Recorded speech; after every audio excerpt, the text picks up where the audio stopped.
Estados Unidos da América já influenciaram na sucessão presidencial brasileira na eleição passada. Olavo Edu Carvalho, melhor canal de corte do YouTube. Eles não vieram me ameaçar, que eu não podia contestar o resultado da eleição. Estava fazendo uma visita ao ministro da Justiça, o Anderson Torres. Saiu do gabinete dele uma comitiva grande. Depois eu fui no Palácio, essa comitiva estava saindo também. Uma comitiva do diretor da CIA. Na verdade, os Estados Unidos tomou uma operação para derrotar o Bolsonaro. Isso foi uma ação direta dentro do Brasil nas vésperas das eleições. O diretor da CIA, né? E não falou só com ele, falou com o ministro da Casa Militar lá, da GSI. Foram também avisados, né, que não deveriam contestar o resultado da eleição. Olha só o nível que chegou. Depois teve toda aquela campanha de fake news, começou lá atrás, inclusive antes até um pouco, depois se consolidou na pandemia, né, patrocinada pelo ZAID, né, o SID, né, na página do Tribunal Superior Eleitoral já tinha pretensas fake news com o nome da USAID embaixo, o patrocínio da USAID. No TSE, né? Que era o Barroso o presidente. Então, no início da pressão política dos Estados Unidos, uma interferência dos Estados Unidos no processo político brasileiro. 40 anos de vida pública, eu nunca tinha visto isso. Né? Se fala em que houve uma tentativa de golpe, que eu não vi, não acredito, né? Os presidentes dos Estados Unidos, já há várias semanas, mais de uma semana ou duas, as pessoas ali marcaram uma data que ninguém sabia, né? Foi marcado pela internet. Com pessoas indignadas, preocupadas com o resultado da eleição, que não tinha sido dado o direito de conferir o voto. Não tinha uma arma, não tinha nada, só tinha o batom, que nem o pessoal fala, né? Alguns vândalos quebraram, entraram, mas isso já aconteceu antes. Eu era ministro do Temer, eu assisti da janela do ministério e filmei, inclusive, a destruição que a MST, a CUT, fizeram na esplanada. Botaram fogo em 2 ministérios, incendiaram 2 ministérios, destruíram todos os vidros que tinha, destruíram tudo que tinha na esplanada. Já tinha ocorrido atos de vandalismo que não foram considerados golpe de Estado, mas era para tentar inviabilizar o Temer na época, para derrubar o Temer. Vivendo um momento, tem uma história, uma narrativa oficial desse governo, né, atual. Narrativa para prender o Bolsonaro, para tirar o Bolsonaro. Na verdade, eles querem tirar o Bolsonaro da disputa política, né? Isso aí virou uma verdade que levou um processo, né, uma verdade entre aspas, que levou um processo que para mim não tem sentido, né? Não tem o menor sentido. Essa declaração importante do Osmar Terra foi no programa do Júlio Ribeiro, lá no Rio Grande do Sul. Rodrigo Adolfato, então esse caso é emblemático. Estados Unidos da América já influenciaram na sucessão presidencial brasileira na eleição passada. Então, se a teoria do chicote vale, o chicote daquela vez atingiu o seu objetivo e agora troca de mão. Agora está na mão do lourão Donald Trump e de Marco Rubio, chefe do Departamento de Estado norte-americano. Então, recapitulando aquilo que a gente já falou mais cedo. Se baterem no Foro de São Paulo, atingindo Cuba, vai balançar por aqui, não vai? Pau que dá em Chico, dá em Francisco, não é esse o ditado? Pois bem, a gente tem que primeiro pensar o seguinte: interferência externa. Se estiver ocorrendo um assalto na frente da sua casa e um policial entrar e interferir no resultado final, ajudando a vítima a se livrar do bandido, você vai dizer que a interferência foi boa. O problema não está na interferência, está exatamente no que se faz ou que se pretende com ela. No caso do governo Bolsonaro, a interferência que ocorreu, a gente viu que houve, talvez, não sei, dizem por aí, que houve uma interferência do modus operandi nos Estados Unidos quando foi da reeleição do Trump contra o Biden. Dizem também que até mortos votaram nos Estados Unidos, por conta daquela situação que tínhamos acabado de viver, da pandemia, ninguém sabia para onde o mundo ia, e colocaram alguém que a gente viu ao longo da história recente, que não tinha condições nem de se responder pelas próprias ações. Já estava, por assim dizer, com todo respeito a ele, Joe Biden, meio senil. Você via nas ações dele, nas coisas que ele vivia. E, obviamente, que aí aconteceu o quê? O maior poder institucional do mundo, não só bélico, mas de inteligência, NSA, National Security Agency, a própria CIA, que tem escritório no Brasil. Para quem não sabe, a Kroll é um escritório subsidiário da CIA no Brasil, está aí, regular, operando, teoricamente, para fazer análises econômicas, geopolíticas, porque tem que informar o governo americano. Até aí, nada de errado. Nada de errado. O erro começa a acontecer quando a gente começa a se preocupar com os atores e não com os fatos. Interferências na política brasileira devem ser olhadas por todas as óticas. Não queremos interferências, obviamente, de ninguém.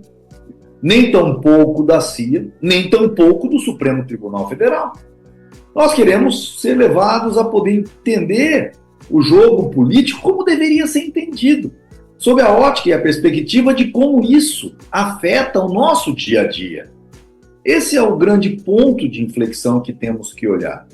É claro, é óbvio que se a gente fizer uma análise do poderio econômico, bélico, de inteligência frente à pequeníssima Cuba, é de se perguntar, nossa, mas como sobreviveu esse redutinho de pobreza tão próximo de Miami, dos Estados Unidos? Às vezes eu me pergunto, Serrão, você já estudou na Escola Superior de Guerra do Exército, também acho que vai se perguntar como viveu tanto tempo essa Cuba, né, tão perto dos Estados Unidos. Eu acredito que, com certeza, com a anuência dos americanos para se entender a geopolítica mundial. Quem está do seu lado, quem está contra. Temos que lembrar que Zé Dirceu, Franklin Martins e outros foram fazer treinamentos de guerra em Cuba. Então, a CIA tem todas essas informações. Brinquei com a minha esposa ontem. Você ser presidente dos Estados Unidos te dá algumas prerrogativas de saber tudo sobre a vida de todos em todos os momentos. A CIA tem essas informações e hoje em dia, com o celular na mão, ainda mais. Ou alguém já não experimentou falar de um assunto e logo depois o celular te informar todas as opções para você comprar determinada coisa que se relacionava com aquele assunto. Então, interferência haverá, Serrão, com certeza absoluta. A pergunta é, qual interferência nós vamos estar dispostos a ver vencedora? A do Supremo Tribunal Federal pendendo para a esquerda ou a da CIA, do Lourão, pendendo para a direita? Uma coisa eu tenho certeza, sem interferência nós não vamos ficar. Fiquemos atentos, então. Então vamos prestar atenção nas interferências. Enquanto isso, a gente tem que promover debates relevantes para o futuro do Brasil. E um debate fundamental, nesse fim de semana eu vi um vídeo do grande Leandro Ruschel, que ele descreve exatamente qual é o problema brasileiro na essência. E qual é o nosso problema político, por que a gente tem tanta dificuldade em emplacar aqui um pensamento de direita, um partido de direita, uma visão conservadora correta e não a visão conservadora tacanha. Qual é a dificuldade? Então, eu queria convidar todo mundo aqui da nossa audiência, da Auriverde, do Radar Auriverde, a prestar atenção no que disse o Leandro Ruschel, uma reflexão muito interessante para todos nós nesse início de campanha eleitoral. Manda aí, Leandro! Por que é tão difícil criar um partido verdadeiramente de direita no Brasil? A resposta curta é dura, mas precisa ser dita, porque o sistema político brasileiro é uma farsa e foi montado justamente para manter no poder a mesma oligarquia podre de sempre. Não é acaso, é desenho. É por isso que a gente observa corruptos mantendo o poder por gerações. Famílias inteiras que atravessam décadas em Brasília enquanto o país afunda. Não é que eles sejam bons de voto, é que o jogo foi arquitetado para que eles não percam nunca. Eu vou te mostrar uma a uma as travas desse jogo. São 5. Preste atenção, porque quando você enxergar as 5 juntas vai entender por que qualquer força nova nasce com o pé na cova. Primeira trava. No sistema brasileiro, o voto de um cidadão de um estado que produz mais riqueza vale menos do que o voto de quem mora no estado menos desenvolvido. Isso não é retórica, é aritmética. A Constituição fixou um piso de 8 e um teto de 70 deputados por estado. Resultado, São Paulo, com mais de 40 milhões de habitantes, tem 70 deputados. Roraima, com pouco mais de 600 mil, tem 8.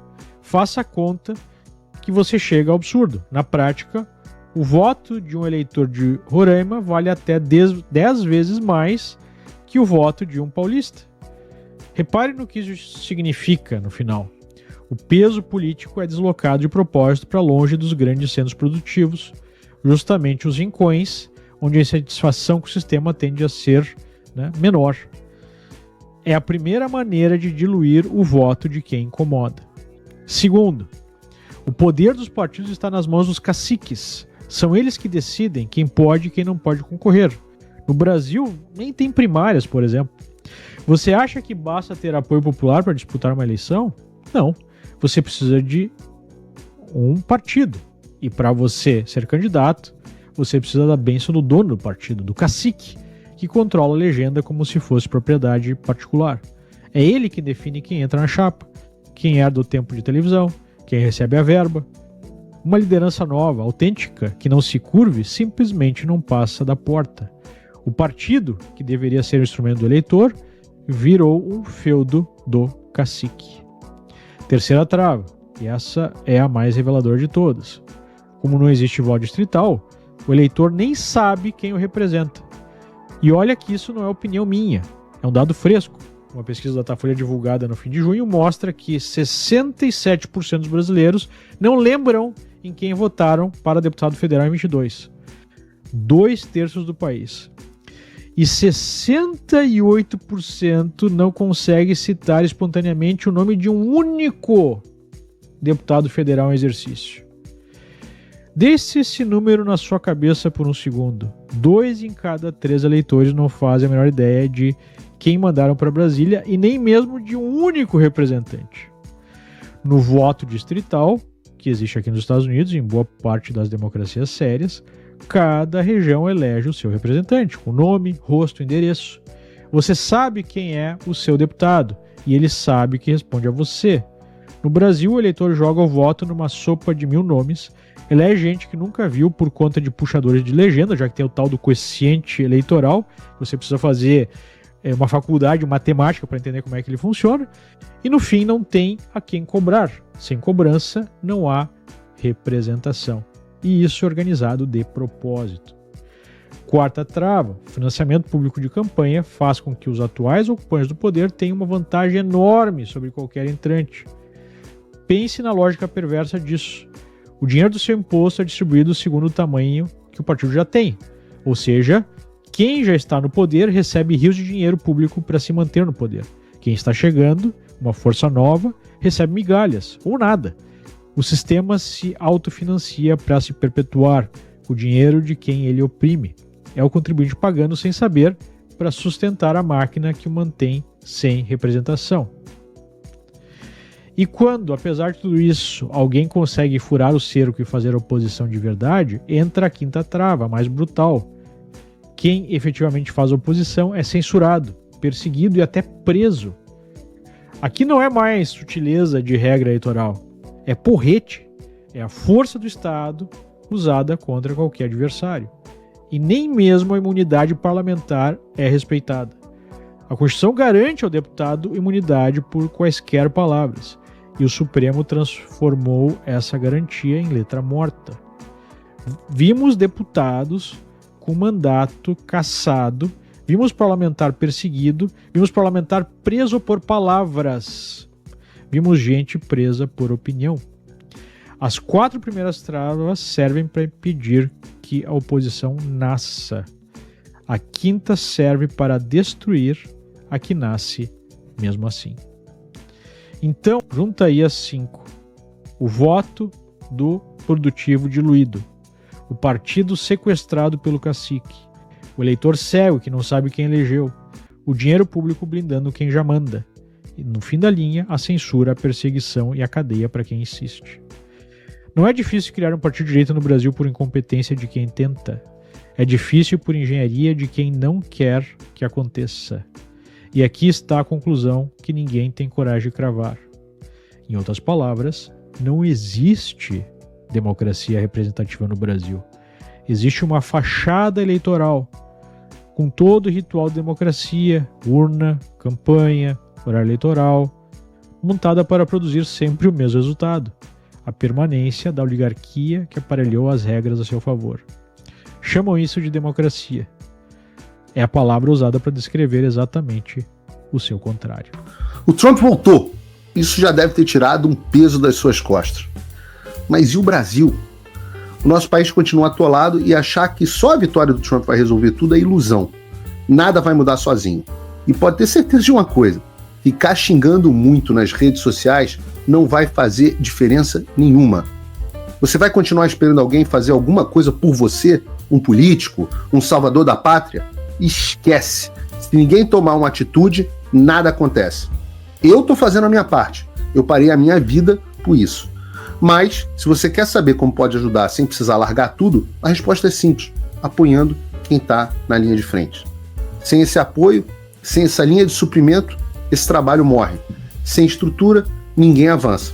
Então acessa www.paulofigueiredoshow.com/apoie e com $5 por mês você pode fazer parte disso. Se puder mais, eu recomendo, seja um patrono Gold e participe ativamente no grupo que me ajuda a pautar esse debate. O que vai definir o futuro é quem faz e não quem reclama. A escolha é sua.